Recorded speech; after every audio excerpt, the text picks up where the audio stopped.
Amara pushed open the door to room 304, patient file clutched in her hand. The fluorescent lights from the hallway spilled into the dim private suite, and what she saw made her freeze mid-step. A man in an expensive black suit had a woman pressed against the wall beside the hospital bed. His hand was tangled in her dark hair, the other braced against the pale wallpaper. The woman's manicured nails dug into his shoulders as they kissed with an intensity that didn't belong in sterile hospital corridors. Then his eyes opened. Dark. Sharp. Predatory. They locked directly onto Amara. He didn't stop. Didn't pull away. Just stared at her over the woman's shoulder like a wolf that had caught a new scent, his lips still moving against the oblivious woman's mouth. Amara's breath caught in her throat. The file slipped from her trembling fingers, papers scattering across the polished floor in a cascade of white. The sound finally broke the moment. The man pulled back slowly, deliberately. The woman blinked, dazed and breathless, completely unaware she'd lost his attention entirely. Wrong room, Amara whispered, her voice barely audible as she backed toward the door. His lips curved into something that wasn't quite a smile. Is it? The question hung in the air like smoke. Amara didn't wait for clarification. She bolted into the hallway, her heart hammering so hard she could feel it in her throat. Her hands shook violently as she dropped to her knees, scrambling to gather the scattered papers. Patient intake forms. Medication schedules. Surgical notes. And there, on the header of the main file, patient 304, Kang Minjun. She shoved the papers back into the folder without reading further, her fingers clumsy with panic. She'd been working at Seoul Grace Hospital for 3 months, just long enough to learn the unspoken rules. The 7th floor wasn't for regular patients. It was for people who paid extra for privacy. People who had reasons to hide. People you didn't ask questions about. She'd broken the cardinal rule. Ms. Okonkwo. The sharp voice made Amara jump. She looked up to find Mrs. Han standing at the end of the corridor, clipboard in hand and displeasure etched across her angular face. The head nurse was a small woman, but she commanded authority like a general. Why are you on the 7th floor? Mrs. Han's tone could have frozen water. I made a mistake, Amara stammered, rising to her feet. I grabbed the wrong file from the cart. I was supposed to deliver records to room 204, not 304. I didn't mean to. Room 304 is restricted access. Mrs. Han's eyes narrowed. You don't go near that room. You don't look at that file. You don't speak about what you may or may not have seen. Am I clear? Yes, ma'am. Perfectly clear. Give me that file. Now. Amara handed it over with trembling fingers. Mrs. Han snatched it like she was confiscating contraband, then turned on her heel without another word. Her shoes clicked against the linoleum with military precision, each step a reminder of the hierarchy Amara occupied the very bottom of. Alone in the hallway, Amara exhaled slowly and pressed her palm against her racing heart. It was just a mistake. A stupid, embarrassing mistake. She'd walked in on something private, a patient with his girlfriend or wife or whoever. It happened. People had lives. Even people in private hospital suites. She'd never see that man again. The thought should have been comforting. It wasn't. Amara's shift ended at midnight. She changed out of her pale blue scrubs in the staff locker room, pulled on her worn jacket, and headed for the back exit where she always caught the last bus home. The hospital's parking garage was nearly empty at this hour, just a handful of cars belonging to night shift workers and a few scattered shadows cast by flickering fluorescent lights overhead. Her sneakers squeaked against the concrete as she walked, the sound echoing off the pillars. She was halfway to the exit when she heard them. Footsteps. Slow, measured, deliberate. Amara's pulse quickened. She walked faster, her bag bouncing against her hip. The exit was just ahead, 30 feet, 25, 20. The footsteps matched her pace exactly. She broke into a jog, her breath coming shorter. Her mind raced with worst-case scenarios. Seoul was generally safe, but the hospital parking garage at midnight was isolated. Dark. The security cameras in this section had been broken for weeks. 15 feet. 10. A hand caught her wrist. Amara spun around with a scream rising in her throat, her free hand already swinging in a wild defensive arc. But the scream died when she saw who had grabbed her. It was him, the man from room 304, Kang Minjun. Up close, he was even more striking than the dim hospital room had revealed. Sharp jawline, dark eyes that seemed to see straight through skin and bone to whatever truth people tried to hide. A small white bandage was visible beneath his partially unbuttoned black dress shirt, marking whatever minor surgical procedure had brought him to the 7th floor. "Let me go," Amara demanded, trying to yank her arm free. Her voice came out stronger than she felt. His grip didn't tighten, but it didn't loosen either. His touch was firm without being painful, the control of someone who knew exactly how much force to apply. "You saw something you weren't supposed to see." "I didn't see anything." The lie came quickly. "I walked into the wrong room. That's it. Now let me go. You saw enough." His voice was calm. Too calm. The kind of calm that preceded storms.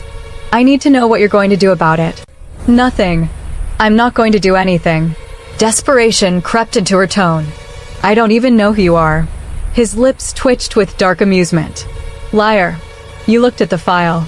Amara's stomach dropped like a stone into cold water. She had looked. Just for a second. Just long enough to see his name printed in stark black letters. Kang Minjun. The name had meant nothing to her then. But the way he said it now, the weight he gave it, suggested it should have.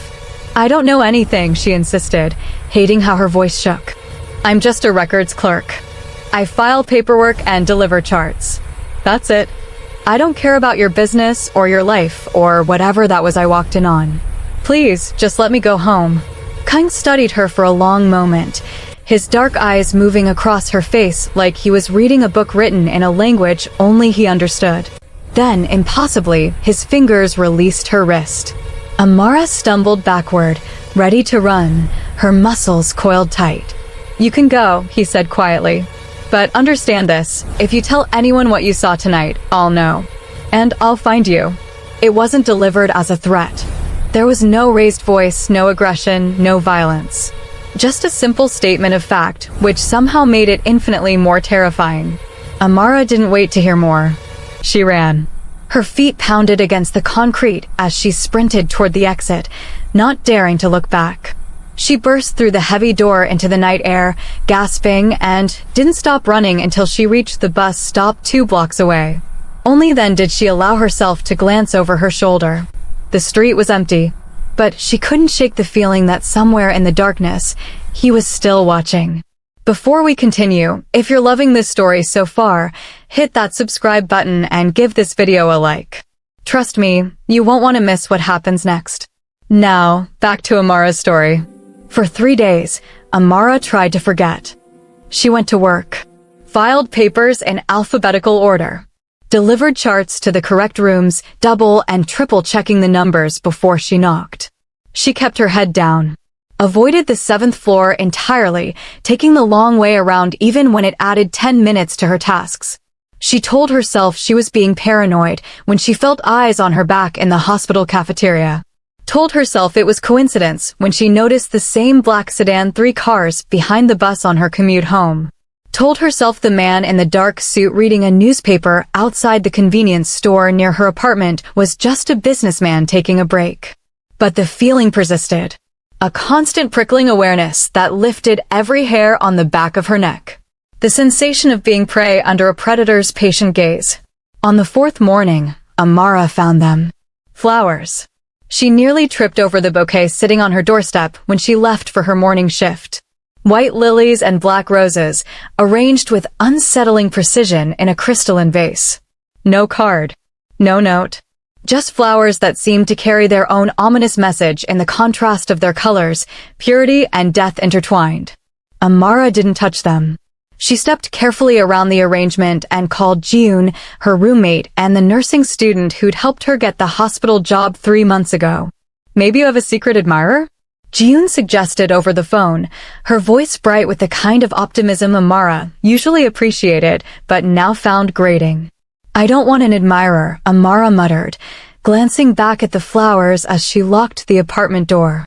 "I want whoever this is to leave me alone." Did you report it to building security? Report what? Flowers? They'll think I'm crazy. Amara, if someone's actually stalking you. I'm fine. Amara cut her off, injecting false confidence into her voice. It's probably just a mistake. Wrong apartment number. Someone meant to send them to 304, not 403. But even as she said it, she didn't believe the words. The number felt too deliberate. Too pointed. Room 304. That night, sleep was impossible. Every creak of the old building's settling bones made her jump. Every distant car horn or siren sent her heart racing. At 2 a.m., when Seoul should have been at its quietest, her phone buzzed on the nightstand. Unknown number. Amara stared at the screen, her thumb hovering over the decline button. Every instinct screamed not to answer. But something else, curiosity, dread, or perhaps the awful certainty of the inevitable, made her swipe to accept. Hello. Her voice came out as barely a whisper. Silence answered her. Not empty silence, but the weighted kind. The silence of someone listening, breathing, waiting. Then that voice. Low and smooth as expensive whiskey. Did you like the flowers? Amara's blood turned to ice in her veins. How did you get this number? I told you I'd find you. What do you want from me? The question came out sharper than intended, fear manifesting as anger. I want to make sure you understand the situation you're in. I'm not in any situation. I didn't do anything. Exactly. A pause. And you need to keep it that way. Then why are you calling me? Frustration bled through the fear now. Why are you following me?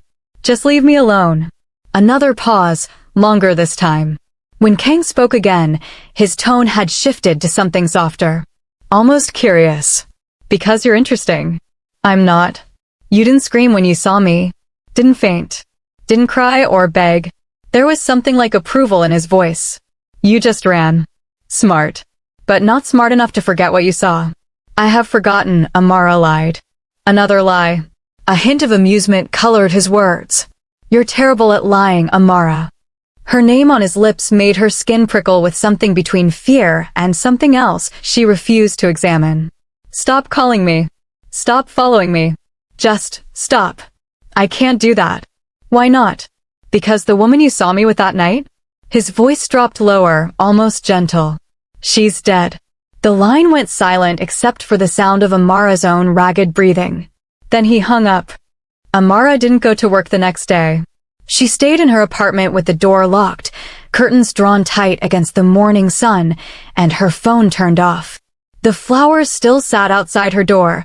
She could smell their sickly sweet fragrance seeping under the gap.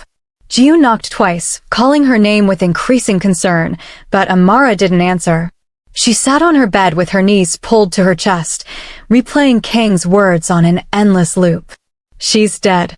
The woman with the manicured nails and expensive perfume. The woman who'd been kissing him like it meant something. The woman whose existence Amara had witnessed for maybe 30 seconds. Dead. Was it a threat? A warning of what happened to people who saw too much? Or was it the truth, a piece of information meant to explain why Amara couldn't simply walk away and forget? Either way, the message was clear. She was involved now whether she wanted to be or not. By evening, her resolve cracked. She couldn't hide in her apartment forever. She had bills to pay, a life to maintain, and exactly $300 in her bank account. Fear didn't pause rent. She turned her phone back on. Dozens of missed calls lit up the screen. Most were from Jiun, a few from Mrs. Han asking why she'd missed her shift with the kind of terseness that suggested employment consequences were looming. And one new text message from the unknown number. Meet me. Tonight. 9 p.m. The rooftop garden at the hospital. Come alone. Amara stared at the message until her eyes burned. This was insane. She should go to the police. Tell someone. Show them the texts, the flowers, explain about the man who'd grabbed her in the parking garage. But what would she actually say? That a patient she'd accidentally walked in on was now contacting her? That he'd told her someone was dead, but she had no proof, no body, no evidence of anything except her own paranoia? She had nothing concrete. Just fear and a dead woman she couldn't even confirm existed. At 8:45, Amara found herself walking through Seoul Grace Hospital's back corridors. Her heart hammered against her ribs with every step. Every instinct screamed at her to turn around, go home, pack a bag, and disappear. But her feet kept moving forward like they belonged to someone else. The rooftop garden was accessible through a service elevator most staff didn't know about. During the day, recovering patients used it, a small oasis of green in the middle of concrete and steel. At night, it was abandoned. Just rows of wooden benches, potted plants casting strange shadows, and the Seoul skyline glittering in the distance like scattered diamonds. Kong was already there. He stood near the edge of the rooftop, hands in his pockets, looking out over the city like he owned every building, every street, every life contained within them. He wore the same black suit from before, though the bandage beneath his shirt was gone now. Healed or simply hidden. "You came," he said without turning around. His voice carried easily across the quiet space. "You didn't give me a choice," Amara replied, staying near the door, keeping her exit clear. "There's always a choice." He turned to face her then, and even in the dim light, his eyes were unnervingly intense. "You could have run. Left the city. Disappeared. I'm not running from you." "No?" He took a step closer. "Then what are you doing here?" "I'm trying to understand why you're doing this."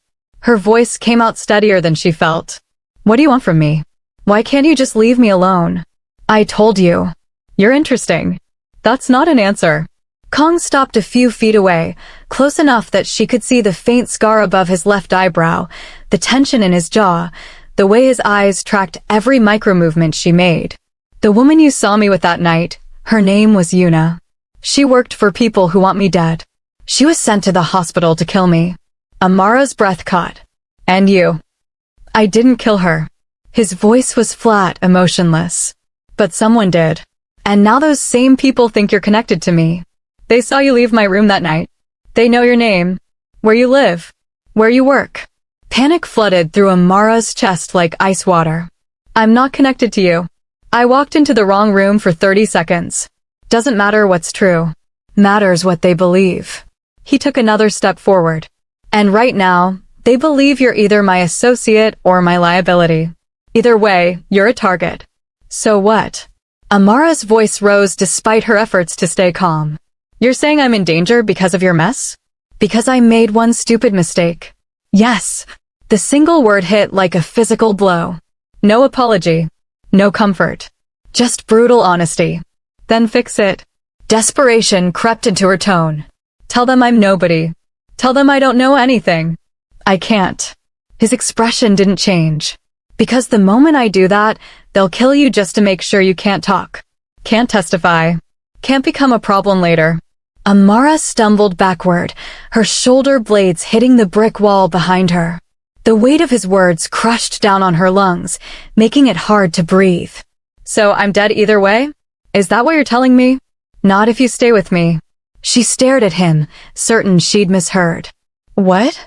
"You're safer under my protection than on your own." His voice was matter-of-fact, like he was discussing the weather. "They won't touch you if they think you belong to me. If they believe you're valuable to me." "Belong to you?"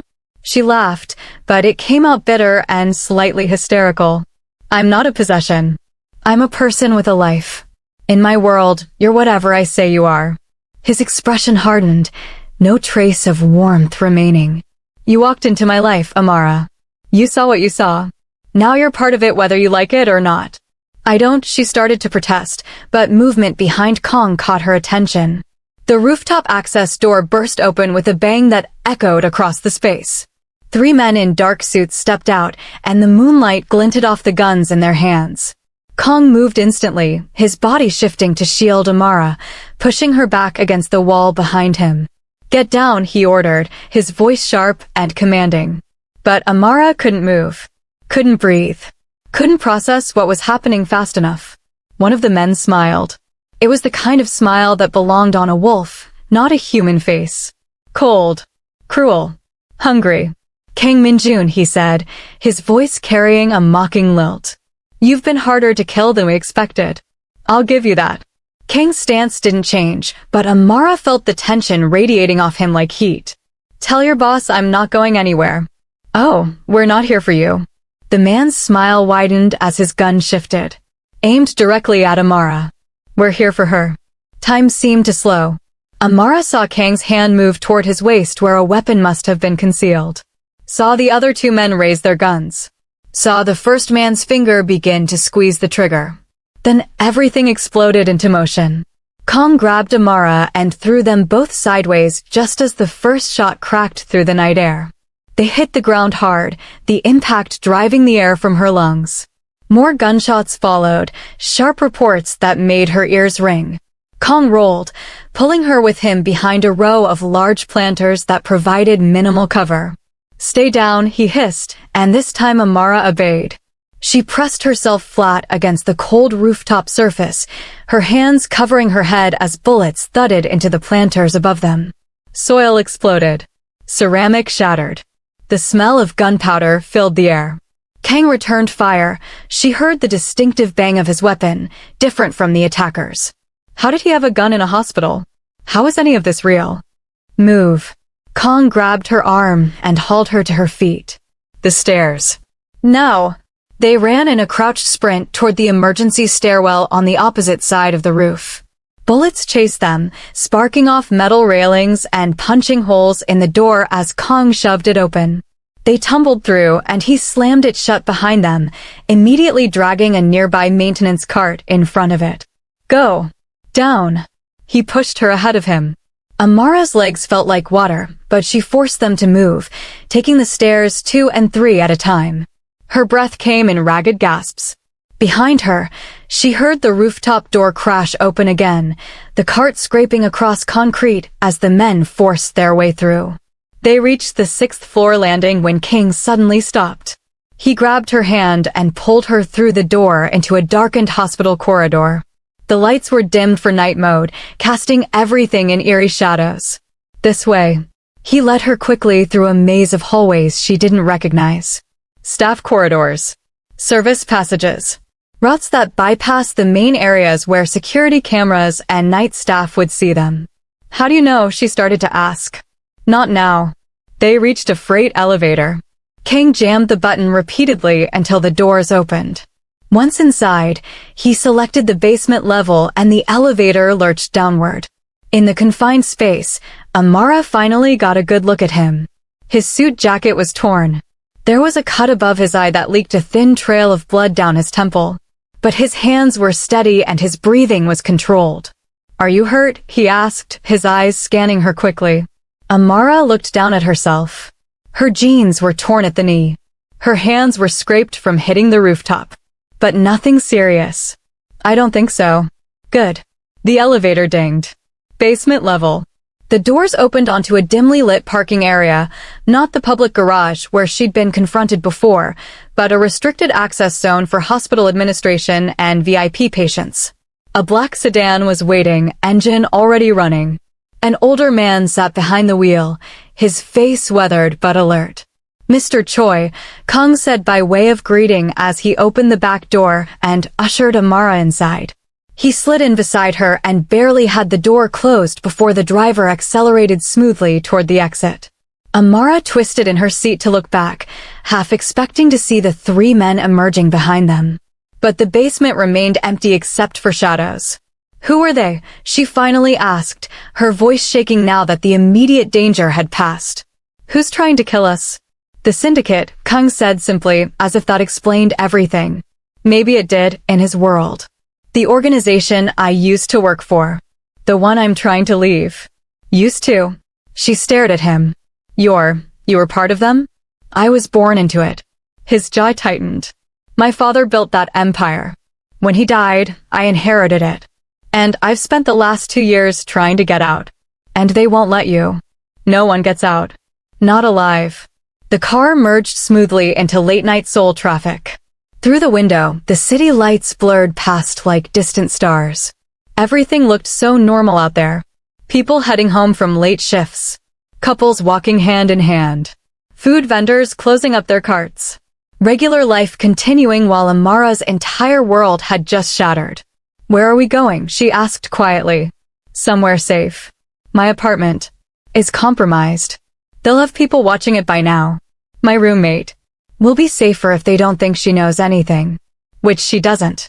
Kong finally looked at her, and there was something almost gentle in his expression. I'm sorry you're in this. If you were really sorry, you'd let me go. If I let you go, you'd be dead by morning. He held her gaze. Is that what you want? Amara turned away, unable to answer. Because the horrible truth was that she believed him. Believed every word. She'd seen the guns, heard the bullets, felt how close death had come. This wasn't a game or a misunderstanding or something that could be resolved by going to the police. This was real. And she was trapped in it. The car drove on through the Seoul night, carrying her away from everything she knew and into a world she'd only glimpsed through a half-open door. A world of violence and secrets and dangerous men who kissed women against hospital walls before those women ended up dead. A world that now claimed her as its own, whether she wanted it or not. Outside, the city lights continued to blur past, and Amara couldn't shake the feeling that she was watching her old life disappear in the rearview mirror. Everything before room 304, her job, her routine, her safe and predictable existence, felt like it belonged to someone else now. Someone who no longer existed. They drove for 40 minutes before the car finally slowed. Amara had lost track of where they were. The streets had transformed from the familiar commercial districts near the hospital to quieter residential areas, then to an upscale neighborhood where buildings stretched toward the sky like glass and steel monuments to wealth. The kind of place where security was discreet but absolute, where ordinary people like her didn't belong. The sedan pulled into an underground parking garage beneath one of the tallest buildings. Mr. Choi guided the car into a private bay, and Kong immediately got out, scanning their surroundings with the practiced awareness of someone who'd learned to expect danger from every shadow. Come on, he said, offering his hand to help Amara out. She ignored it and climbed out on her own, her legs unsteady beneath her. The parking garage was eerily quiet, their footsteps echoing as Kong led her toward a private elevator. He pressed his palm against a biometric scanner, and the doors opened immediately. The elevator rose so smoothly Amara barely felt the motion. Floor numbers climbed on the display, 20, 30, 40. They didn't stop until they reached the penthouse level. The doors opened directly into a sprawling apartment that took Amara's breath away despite everything else occupying her mind. Floor-to-ceiling windows offered a panoramic view of Seoul at night, the city sprawling beneath them like a circuit board of lights. The interior was minimalist, but clearly expensive, dark hardwood floors, modern furniture in blacks and grays, artwork that probably cost more than Amara made in a year. This is where you live? She asked, the words feeling absurd even as she said them. One of the places. Kong moved past her into the apartment, finally relaxing slightly now that they were behind secured doors. It's safe. The building has top-level security. No one gets up here without clearance. Amara wrapped her arms around herself, suddenly aware of how out of place she looked in her torn jeans and scraped hands, standing in what was essentially a luxury fortress. How long am I supposed to stay here? Until I eliminate the threat. You mean kill them? She said it flatly, too exhausted for euphemisms. I mean eliminate the threat. King's expression didn't change. However that needs to happen. She wanted to feel horrified. Wanted to protest or argue or cling to some moral high ground. But she'd just been shot at. Had come within seconds of dying. The rules of her ordinary world no longer applied. I need to call Jiun, she said instead. She'll be worried. She'll file a missing person report. No. She's my roommate. My friend. I can't just disappear without. That's exactly what you need to do. King's voice was firm. The more people think you've vanished, the safer you are. If your roommate reports you missing, the police get involved, questions get asked. That draws attention. Attention gets people killed. So I'm just supposed to let everyone think I'm dead or kidnapped or... You're supposed to stay alive. He stepped closer, his dark eyes intense. That's the only thing that matters right now. Everything else is secondary. Amara felt tears burn behind her eyes, but refused to let them fall. She wouldn't cry. Not in front of him. Not when she needed to stay strong, to think clearly, to figure out how to survive this nightmare. Where do I sleep? She asked quietly, surrendering for now because she had no other choice. Something shifted in Kang's expression. Not quite sympathy, but close to it. Guest room. Down that hall, second door on the left. There are clothes in the closet that should fit. Bathrooms attached. She nodded and started to walk away, desperate to be alone, to process everything that had happened. But his voice stopped her. Amara. She turned back. I'm sorry you're in this. For the first time, he sounded genuine. Almost vulnerable. I never meant for any of this to touch you. But it did. She met his eyes. And now here we are. She didn't wait for a response, just continued down the hallway to the guest room. It was as luxurious as the rest of the apartment, king-sized bed with pristine white linens, abstract art on the walls, a view of the city through another massive window. She closed the door behind her and finally allowed herself to sink onto the edge of the bed. Her hands were still shaking. Her body felt like it was vibrating at a frequency slightly off from reality.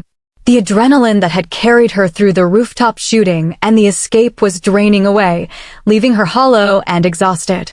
She pulled out her phone, somehow still intact in her pocket, and stared at Jiun's contact information. Her thumb hovered over the call button. One press, and she could hear her friend's voice, could explain, could ask for help.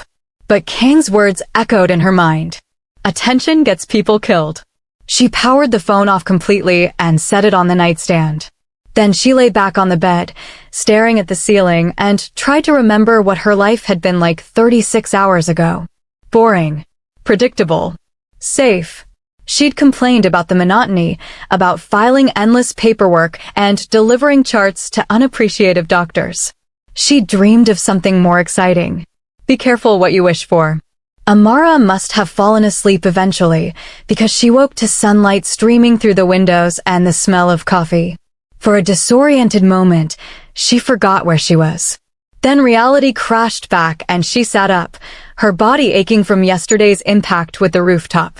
She found clean clothes in the closet as promised, expensive brands in her size, which raised questions she didn't want to examine too closely. After a quick shower, she dressed in soft black leggings and an oversized gray sweater, then ventured out of the guest room. Kang was on the balcony, phone pressed to his ear, speaking rapid Korean. He'd changed into fresh clothes too, black pants and a white button-down with the sleeves rolled up. The cut above his eye had been cleaned and covered with a small bandage. He looked almost normal. If you ignored the gun, she could now see holstered at his waist. He noticed her watching and ended his call. Coffee's in the kitchen, he said, sliding the glass door open and stepping back inside. Help yourself to anything in the fridge. The normalcy of the statement felt surreal. Like they were roommates discussing breakfast rather than a hostage and her captor. Except she wasn't exactly a hostage, was she? More like involuntary protective custody. Amara poured coffee into an expensive-looking mug and took a tentative sip. Perfect. Of course it was. What happens now? She asked. Now I handle the situation. Kang leaned against the kitchen counter, arms crossed. I have people gathering information on who ordered the hit last night. Once I know who's calling the shots, I can negotiate. Negotiate what? Your safety. An agreement that you're off limits. That you know nothing and pose no threat. And if they don't agree? His jaw tightened. Then I handle it another way. The violence implicit in those words hung in the air between them. Amara took another sip of coffee to avoid responding, but her mind was racing. How long could this last? How long before Kang's enemies found them? How long before she became more trouble than she was worth to protect? I need to ask you something, Kang said, breaking into her spiraling thoughts. And I need you to tell me the truth. Okay. Did you tell anyone else what you saw in my room that night? Before the men came? Did you mention it to your roommate, a friend, anyone? No, she shook her head firmly. Mrs. Han told me to keep my mouth shut, and I did. I didn't even tell Jiun. She just knew I'd had a weird day. Good. That's good. Some of the tension left his shoulders. Then the leak didn't come from you. Leak. Someone told the syndicate that you'd been in my room. Someone at the hospital. His expression darkened. Which means I have a traitor problem on top of everything else. Before Amara could respond, his phone buzzed. Kong glanced at the screen and his entire demeanor changed, tension snapping back into every line of his body. "What is it?" she asked, alarm rising. He answered the call, listened for 30 seconds, then ended it without saying a word. When he looked at her, something like regret flickered across his face. "Get dressed. Real clothes, shoes. We're leaving." "What? Why? I thought this place was safe." It was. He was already moving toward the hallway. "They found us." Panic spiked through Amara's chest. "How? You said no one could get up here without." "I was wrong." He grabbed a bag from a closet and started throwing items into it with practiced efficiency. "We have maybe 10 minutes before they breach the building's security. Move. Now." Amara's body finally caught up with her brain, and she ran back to the guest room, shoving her feet into the sneakers she'd worn last night. Her phone, she grabbed it without thinking, shoving it into her pocket even though it was dead. She met Kong back in the main living area. He'd put on a dark jacket and had a second gun in his other hand, which he held out to her. "I don't know how to use that," she said, staring at the weapon. "Safety's here. Point and squeeze the trigger. Don't aim at anything you don't want to destroy." He pressed it into her hands when she hesitated. "Take it. I'd rather you have it and not need it than need it and not have it." The gun felt impossibly heavy in her grip. Cold. Deadly. "Where are we going?" she asked as he led her back toward the elevator. "Somewhere they won't expect." He pressed the elevator button, but it didn't light up. He tried again. Nothing. Damn it. They've already compromised the system. "The stairs. Will be covered. They're smart enough to block all the exits." He pulled out his phone and made a quick call in Korean, his voice low and urgent. Then to Amara, "Plan B, follow me." He led her to a door she'd assumed was a closet. Instead, it opened to reveal a narrow stairwell, not the building's main emergency stairs, but something else. A service passage or escape route. "Down. Fast as you can." Kung gestured for her to go first, then followed, pulling the door closed behind them. They descended in near darkness, only small emergency lights providing illumination every few floors.